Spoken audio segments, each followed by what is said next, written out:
আপনি কি জানেন কালভৈরবকে কেন মদ খাওয়ানো হয়? জ্যোতিষীদের মতে কোনো ধর্মীয় শাস্ত্রে মদ সেবনের কথা উল্লেখ নেই। এর পিছনে শুধু একটি মনস্তাত্ত্বিক অনুভূতি রয়েছে। শিব পুরাণ অনুসারে ভগবান শিবের ভয়ঙ্কর অবতার হলো কালভৈরব।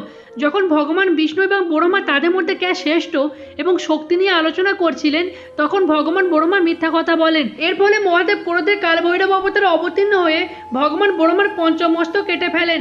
একদিকে যেমন ব্রহ্মদেব অহংকার থেকে মুক্তি পেলেন, আর তার সাথে সাথে কালভৈরব ব্রহ্মহত্যা পাপ করেন। কালভৈরব তখন মহাদেবের কাছে এই পাপের প্রায়শ্চিত্ত জানতে চাইলেন।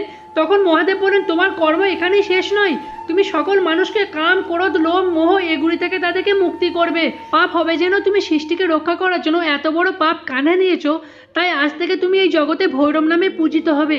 তবে এই পাপ থেকে মুক্তি পাওয়ার জন্য তোমাকে শুধুমাত্র মাথার খুলি প্রসাদ এবং মদ সেবন করে থাকতে হবে। আর তখন থেকেই কালভৈরবকে মদ সেবন করানো হয়। আর বন্ধুরা, ভিডিওটি ভালো লাগলে লাইক করে কমেন্ট বক্সে হর হর মহাদেব